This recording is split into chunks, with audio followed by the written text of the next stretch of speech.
Ever wondered how long you should keep your records?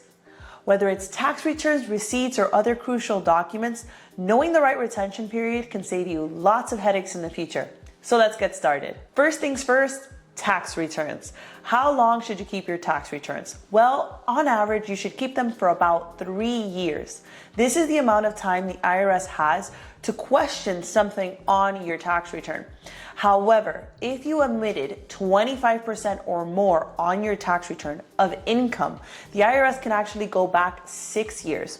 Thus, you should think about maybe keeping your records for at least 6 years. It's important to note, though, that there is no statute of limitation on fraud, meaning the IRS can go back as many years as they'd like if they can prove fraud.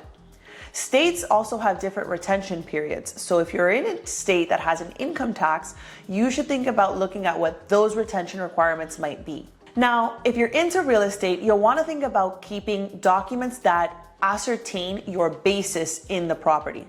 What do I mean by that? Well, first, you're going to want to keep the closing document. This is the document that you received when you first purchased the property. You're also going to want to keep all of the receipts from major improvements or renovations that you made in the property. Lastly, you'll want to keep all of the tax returns in which you took depreciation on this property, because you may have depreciation recapture in the future as well. I find that taxpayers who have the best documentation about their real estate really experience the best return on investment for their real estate and the lowest tax liability possible. One last thing to think about with real estate is even after you sell the property, you want to maintain those records again for at least 3 years just in case. Now, for all of my investors in the stock market, you want to maintain documentation regarding the purchases you've made within the market.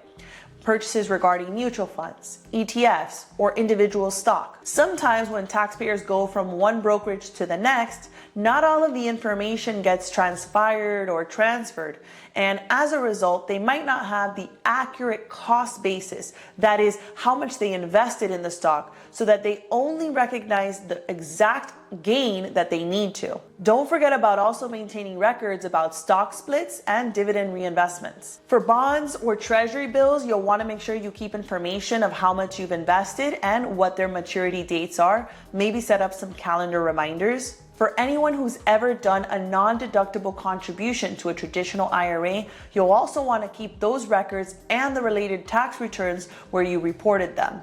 If you inherit or receive property as a gift, having and maintaining documentation surrounding the basis in that inheritance or the gift is really important.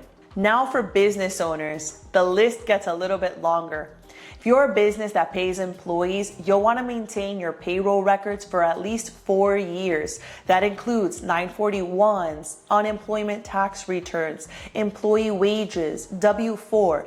Any payroll record in the last 4 years is really important to have on hand. So there you have it, a pretty comprehensive guide on how long you should retain some tax returns and documents.